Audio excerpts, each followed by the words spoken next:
So we have a guest in the studio. Let's get into it. Welcome into the studio, Johnynocash. Well, Chris. Johnynocash. I had to get that one in there. Because, I know we were just about to talk outside, and I was like, no, I need to stop this one, because where did that name come from? Well, apart from never having any money when I was younger, I wanted a bit of, I suppose, a bit of an anonymity, something to hide behind when I was younger. I was quite shy and reserved. Not that anybody that knows me now would believe that. So it was sort of creating a character to hide behind. But I wasn't very good at hiding behind it because I was still me behind that. So I've just sort of just gone to just get used to it, really. And, well, why not? Love that. Of course, we remember you from last time. You were here before, so you kind of know the studio, but you don't know the studio. Because you're here with Darcy, which was all the way back in November last year. Yeah, yes. I'm getting muddled up with time, man. Yeah, it was just close to Christmas. Yeah, because we had a nice Christmas song to play as well as some of her songs. Yeah, It seems a long time ago now. Yeah. What was the Christmas song called? It was either Merry Christmas, Don't Make a Fuss, or Don't Make a Fuss, Merry Christmas. And I can't remember which one. But a friend of mine one Christmas just sent me a message, a text message with the title, Merry Christmas, Don't Make a Fuss. And he said, there you go, there's a song title, have at it. So I wrote in 2 songs. So it's one of the 2. Has it been released? Yeah, I did.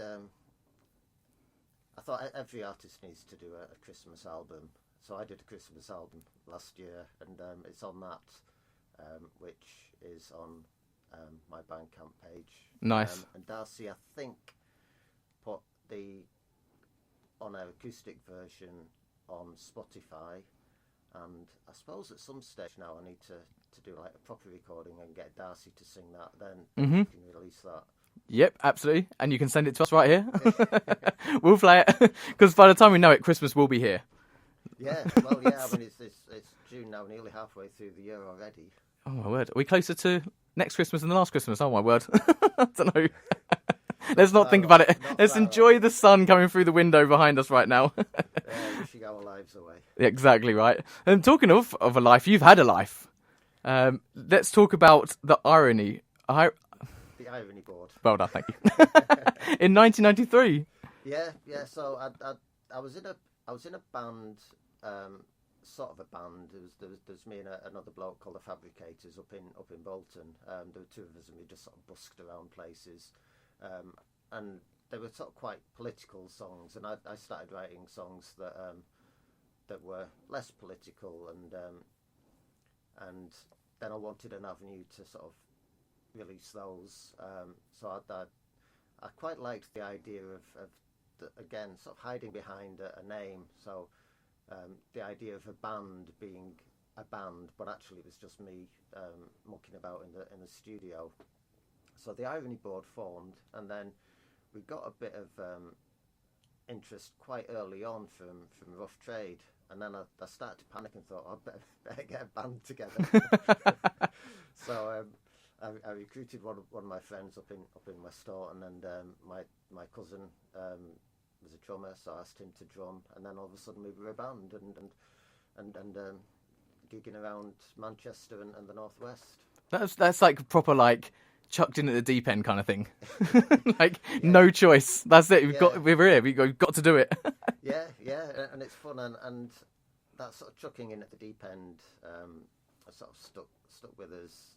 And stuck with me all the way through, because we didn't rehearse very much. You know, there's bands that I listen to bands, you know, in gigs, and when you go to festivals like Darcy and I played up at Chipstock a couple of weeks ago, and listening to the bands there, and they're so tight, and you just hear that they've been rehearsing. And we used to rehearse once a month in the church hall, and then say, should we do a gig? Then we'd do a gig, and it'd be a bit ramshackle and but fun, and maybe if we practiced a bit more, we might have got somewhere. Well, who knows? Though? But that's what they say, isn't it? Like the sort of like what is it? The iceberg kind of thing. Yeah. Like everyone sort of sees the tip of it, but they don't ever see what's actually underneath it. And Yeah. that is the sort of practicing and all the other things that have to go with it, trying to create a band. Yeah. I mean, I was unemployed at the time, so I had plenty of time to. I mean, I practiced the songs all the time. So playing to a million people with my eyes closed in my bedroom, strumming my guitar. So yeah, I mean, I love this. This is actually quite exciting because I was talking to somebody recently about Manchester in the 90s. Now I was born in '93, so I'm really sorry. I had one of those moments with somebody the other day, so don't worry. They were talking about the 2010 World Cup, and I was like, yeah, I remember it. They were like, oh, I wish I was around for that. I was like, oh, okay.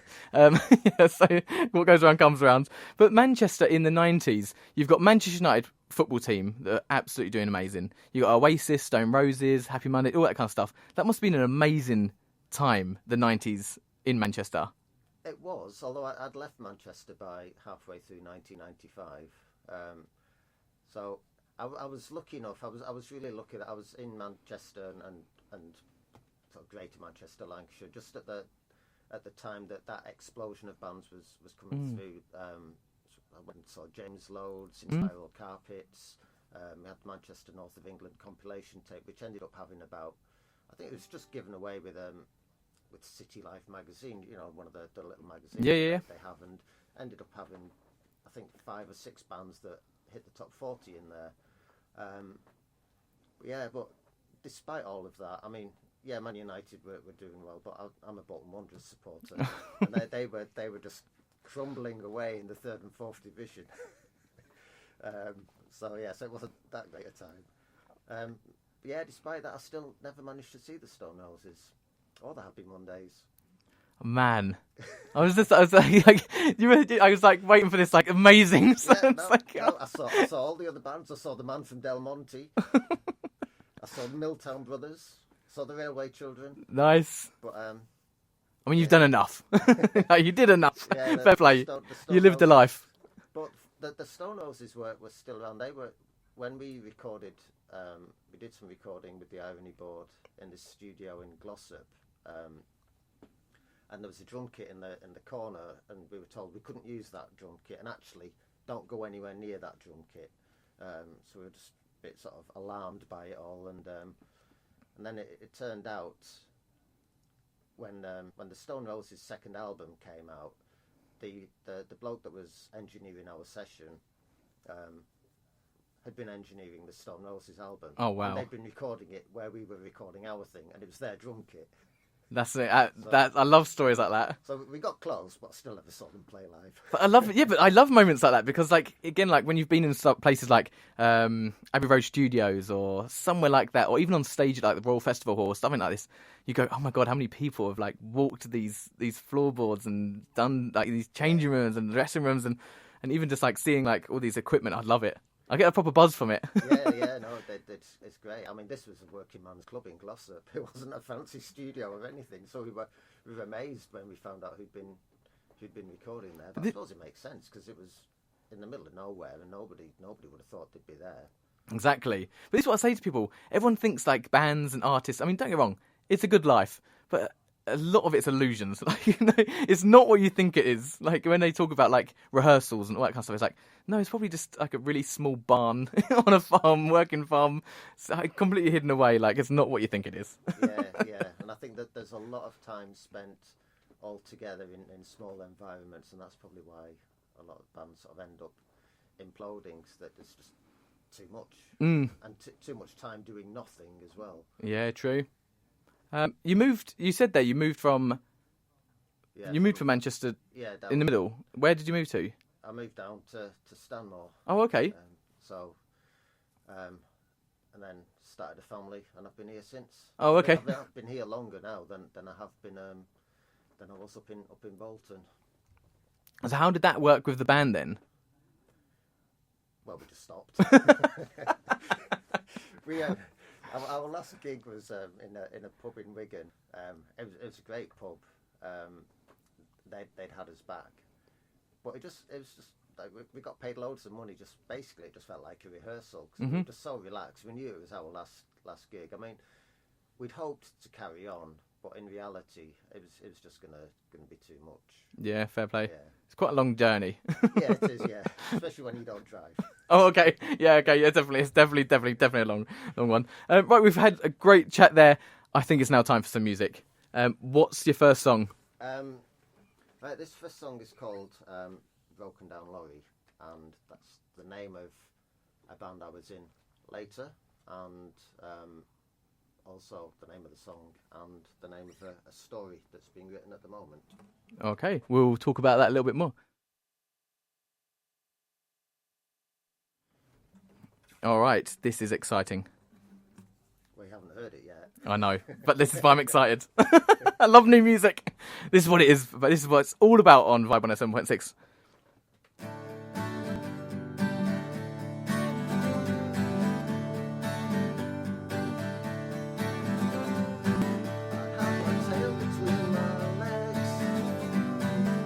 If I had a leg to stand on, you say go take a run and jump. I hope you're there for me to land on. There's nothing much to choose between, the good, the bad, and you and me. You wonder why I'm still around, it's 'cause my lorry's broken down.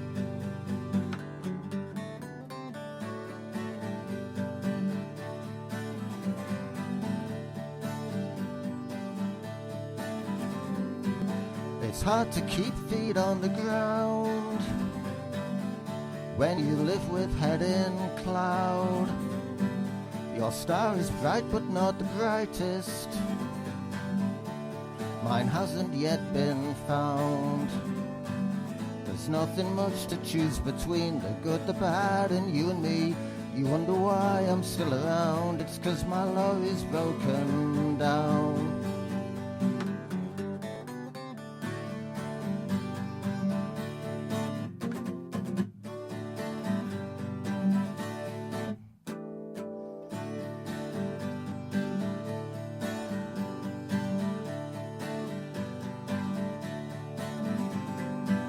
There's nothing much to choose between, the good, the bad, and you and me. You wonder why I'm still around, it's 'cause my lorry's broken down.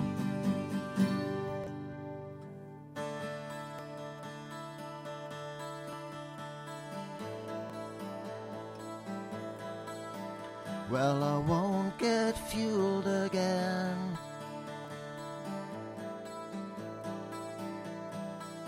I'm gonna set the record straight.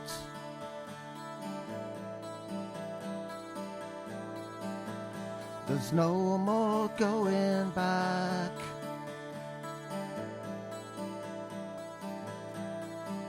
When you're on a single track,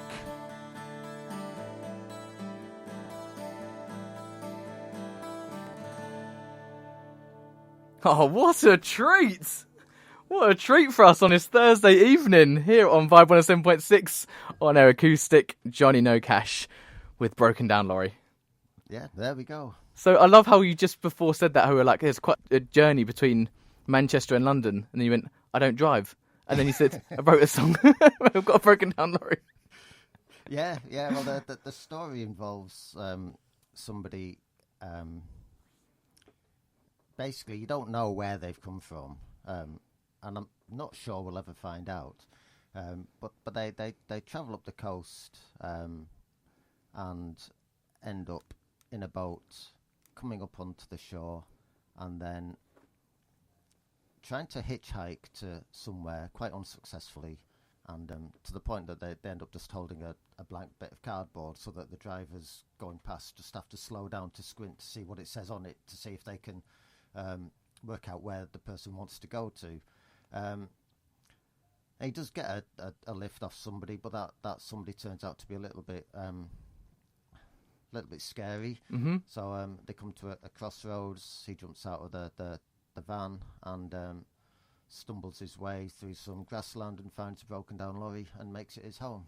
Nice. So and that's the first chapter. Yeah, because this is you now, isn't it? Like, because you're not just a musician, you're not just a singer, you're not just part of a band. You're actually an author as well, aren't you? Yeah. So this is how it's all tying in. Like your music and your books, they tie in together, don't they? Yeah, absolutely. And it started off sort of a bit by accident. I'd written a memoir of the Irony Board called Capturing the Rye, and that came with a CD of the studio recordings that we did, and it was a limited run for a sort of small press, and it sold out, and it went down really well, and people said, "Oh, it's great! You know, you've got the music as well. You can listen to the music as well as reading the story."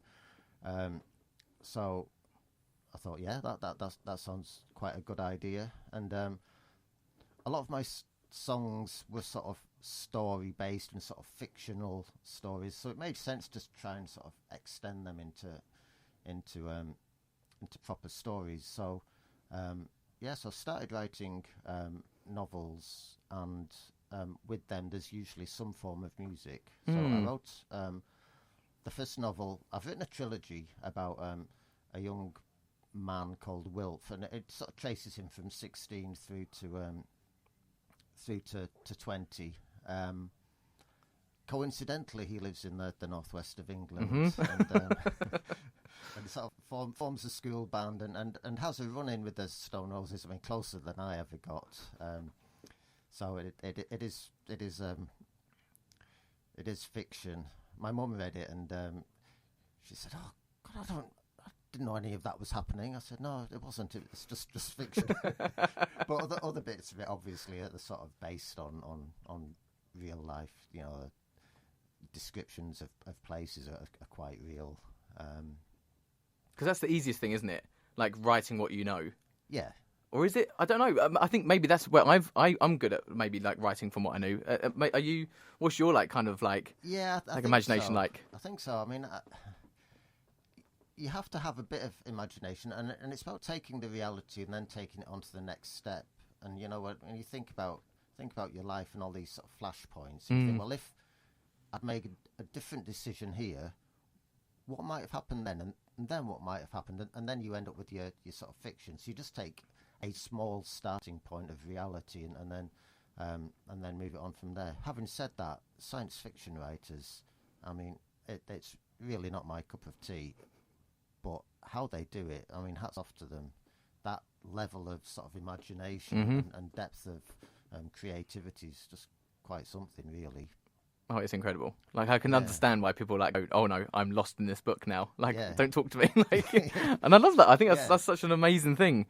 It was just like, so with your books right now, you obviously, did you have like an audience that you wanted to write it for, or did you want to write it for yourself and then see what happened? Do you know what I mean? Yeah, a bit of both. I wanted to write sort of for young adults and onwards. So the books are sort of aimed at readers that are 16 plus. But the biggest audience seems to be adults who want to sort of relive their youth. And I think that's probably the case with a lot of young adult fiction anyway. But yeah, I wanted to write stories that I would want to read, really. And that's the same with songwriting as well. You know, write songs that I'd want to listen to. And then if other people want to listen to them, then that's a bonus. So the stories have all sort of come from that sort of angle, really. Yeah, sort of writing stories for myself. It's a good creative thing to do, but also with that sort of audience in mind. I love that. I used to love reading when I was a kid, and I still read a lot. And just reading about what it was like. I mean, sounding really old now. What it was like in the last century. But, So writing the books it seems a sort of a natural extension to the songwriting, really. It's just it's all come from the same place, I guess. Yeah. I just have to write thousands more words. How does the music and the book work then? Is it like an audio book? No, I haven't done that yet, and that's something that has been suggested. I think the idea of me sitting down in front of a microphone and talking for the length of time it would take me to read the book would be a challenge. So maybe I'll need to get a narrator. I think it could work quite well. But at the moment, the books come out and they either come with... so the most recent book was called This Is Not the End, and that came with a soundtrack album. So the first few copies came with a physical CD. Oh, wow, okay. With a soundtrack that I'd written. And then the first book, called The Broken Bottle, had 3 songs recorded sort of as the band's demo tape that's featured in the story. And that was available through Bandcamp site. So people could order the book through Bandcamp and then get the digital files so they can listen to the music. And they could also just buy the music and get an ebook. The challenge then that I found was that, if people are buying it through Kobo or BorrowBox or Amazon, they don't necessarily have that music. So I've put that out on Spotify as well. So then anyone Nice. that chances upon the book can then chance upon the music as well. Nice. I'm so interested in this whole thing now. So when you're opening a book, you're reading the chapter, and does it say at the end of the chapter, now play this song? No, no, not. I'm not quite at that stage yet. I mean, that's an idea, but I think the idea of the soundtrack album was that it would be there as people could listen to it as they were reading, or they could listen to it separately and think about what they just read, or they could just listen to it and take it for at its own sort of face value. Nice. And the same with the sort of the demo tape idea was just people could read the book and think, oh, I wonder what those songs sounded like, and then they can hear them. No, I love that. Well, let's hear one. Let's hear another one, because I love that one. Yes. Broken Down Lorry was brilliant. Let's have another one. So this is this was written by Wilf, Chris, Titch, Higgy. I think Higgy might have been involved. Actually, it was written by me, but they're just the characters in the book that were in the band. I love this, man. I love this. This is brilliant. So this is their demo was called The Bridge, and this is the song called The Bridge.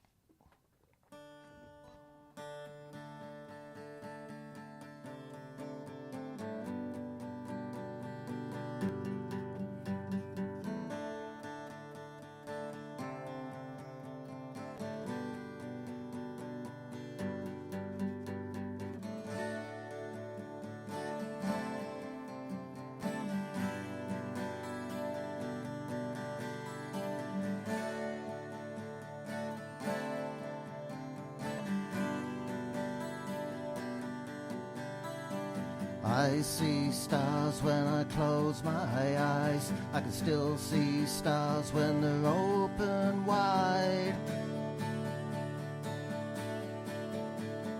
My head spins when I'm standing still. The thought of you still makes me ill.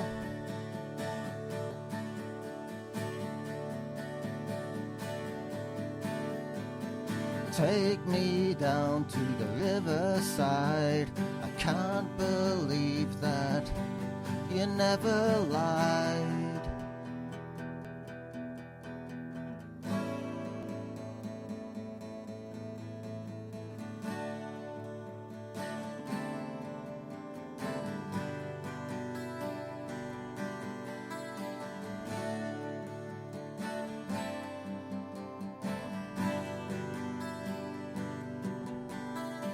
Three fat pigeons in a row. Some will come and some will go, throwing sticks into a stream. Pin your hopes it's not a dream.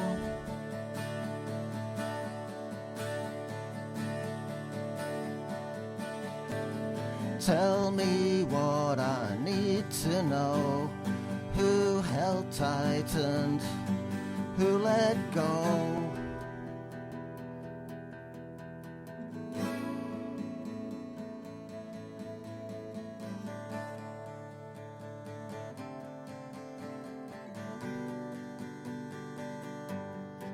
I can't believe what you told me at the bridge. I can't believe what you told me at the bridge. I can't believe what you told me at the bridge. I can't believe what you told me at the bridge.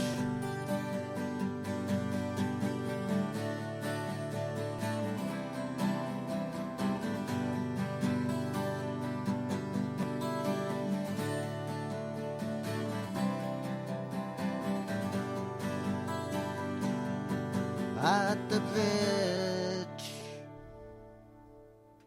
Love it! Yes, Johnynocash on Air Acoustic. As recorded in the music room at Crowworth School. Love that. That's so good. Now, when I was actually sat there, because like it was really interesting, just before you sung that song, you said it was the characters that wrote it, but then you were like, well, actually, I wrote it. But actually, it made me think, did you write it, or did you write it as the characters? Like this, I love creative processes. I love how everyone's got their own little thing about songwriting. So did you go into the characters, or did you just go, well, this is my song and I'm going to make it theirs? I went into the characters. I thought, what would they be singing about? There's a song by a band called The Wedding Present called You Should Always Keep in Touch with Your Friends, which there's a line in that about a bridge, and it's I think that's quite an autobiographical song David Gedge wrote about a relationship and sort of breaking up on the bridge, and I sort of took that as a starting point because The Wedding Present is one of the bands that a group of friends in the school all sort of like and listen to, and I just thought it's that sort of schoolboy, mid-teens, late teens, breaking up, all that sort of the paranoia, something's happened at the bridge, can't believe that they've not lied, just need to know who held tight, who let go, and just that whole paranoia coming into, and it's sort of sixth form poetry, really. And maybe that's all I'm good for. It's a lovely message. It's a really lovely message. I just find it so incredible, people's like creative process, because it must be so fun, like being able to go somewhere and just being able to sort of write. Oh yeah. From this kind of, I don't know, like this, like you get to go into your own world. Yeah. Like I think it's like I live in my own world. Well, I get to go into the shed. Yeah. Really. So I take myself down to the shed at the bottom of the garden, and that's there's I can see trees and greenery and shrubs, and it's just a bit sort of a little bit woodlandy down at the bottom of our garden, and it just feels really nice, and it's a really nice sort of creative space to Lovely, to yeah. take myself there and just sort of lose myself for an hour or so until my taste buds tell me it's time for another cup of tea. Is it one of those moments though where you go, I need to get this done? Or do you get those feelings where you're like, oh, hang on, I've got a burst of inspiration, like, oh, I need to get this done now. Do you know what I mean? Yeah, it can be a bit of both, really. Sometimes you get writer's block. And so the story I'm writing at the moment is The Broken Down Lorry, and I've not written anything on that now for a good week and a half, and I think I had a couple of days burst on it, and before that I hadn't written anything for 2 weeks, and it can sort of come and go, sort of as the muse flows, but I'm lucky enough really that I've got enough sort of creative outlets to keep me going when I have writer's block, and when I for quite a while I just stopped playing my guitar and didn't write anything on the guitar. And at that point, that's when the writing sort of came in. So it's funny how things sort of shift and move. So there's always something on the go. How long does it take before you get really frustrated? Like you're like, I need to get this done. Like, why is nothing coming to me? Well, I don't know actually, because because I do it for myself, Mm. so I've not got any deadlines or Okay. anything. I'm sort of working at my own pace. So there's no pressure.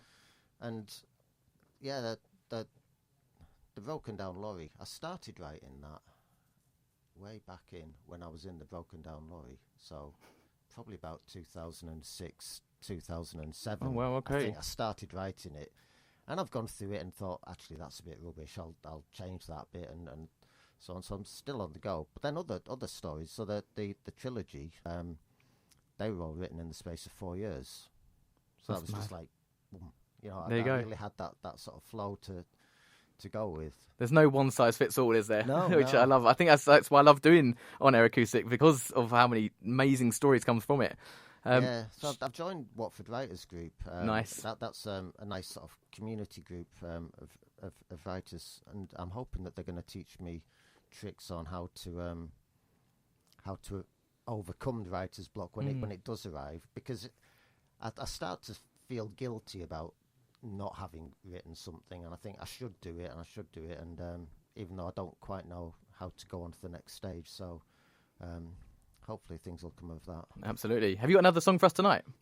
Yes, so this is called Scotswood Terrace. Nice. This is from the soundtrack to This Is Not the End, which is the third in the trilogy of Wilf books. And that book's set in the northeast of England, and there's some dubious characters in and around, dotting around through the story, including a man that just tinkers with his car, seemingly innocently, but it turns out anything but. Mm-hmm. So this is Scotswood Terrace. All right. Well, when you're ready, mate, take it away.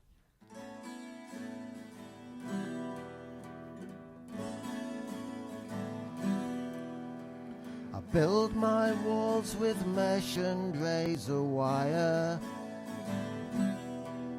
and a year's supply of corrugated iron. I booby-trap the door with drawing pins, and lose the key I cut to let you in. Trees don't bloom on this side of town. On Scotswood Terrace we're all going down.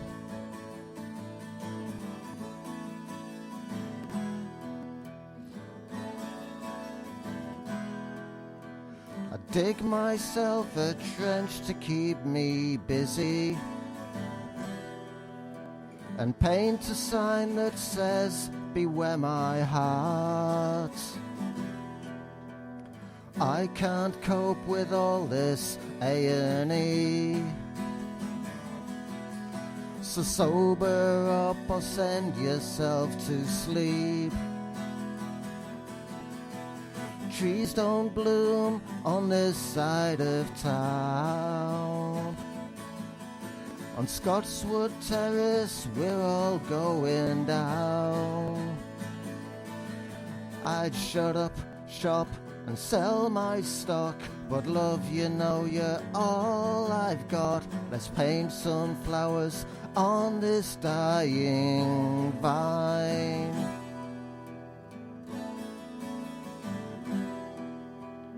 I can't cope with all this A&E, so sober up or send yourself to sleep. Trees don't bloom on this side of town. On Scotswood Terrace we're all going down. Trees don't bloom on this side of town. On Scotswood Terrace we're all going down.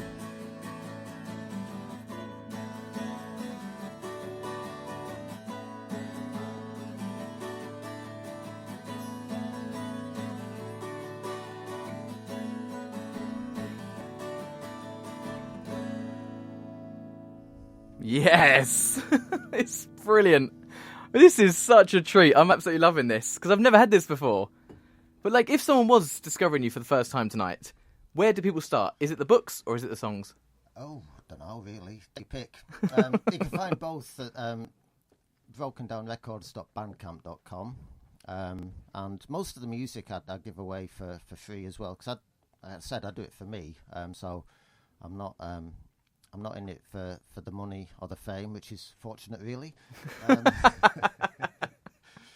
I might have earned a Mars bar over the past year. Aye, look, there you go, eh?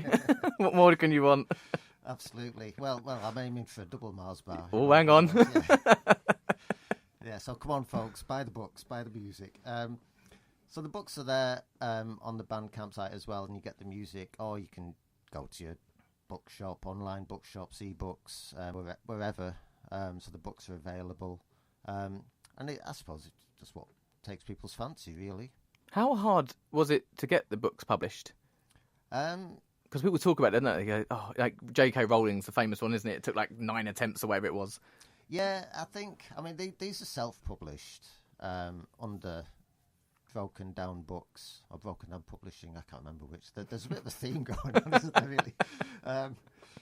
Because it's sort of sneered at a little bit by the sort of by the book industry, but actually the most creative writers are the independent writers, I think. I mean, my family will sort of tell of the despair every time a celebrity book deal is announced.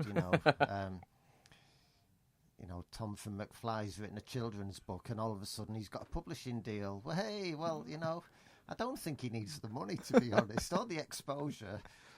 Everyone loves a children's book, though, don't they? Yeah, but there's loads of great children's book writers who don't get the recognition. Don't get the recognition, and it's a bit similar to the music industry, really.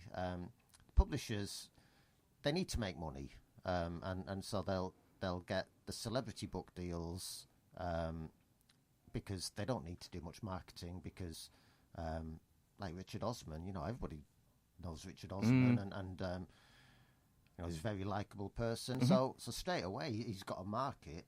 Of course, for his books. I haven't read one, so they're probably very good. I read Bob Mortimer's books, and they're most definitely written by Bob Mortimer. Mm-hmm. Do you get inspired by that? Like when you read other people's work? Yeah. I've read a lot of Robert Westall's books and Roald Dahl's books as a kid. I mean, they're still good to read as adults, and I work in a school, so stories like that are often sort of coming up within what we do, and so Roddy Doyle, Nick Hornby's writing as well, and Magnus Mills, he wrote a book called The Scheme for Full Employment, which was about a load of van drivers driving vans around, and it's such a simple concept, but actually when you read it, there's so many different layers within it, and it becomes a bit of a morality play, really. It's a bit like the National Express song. Yeah.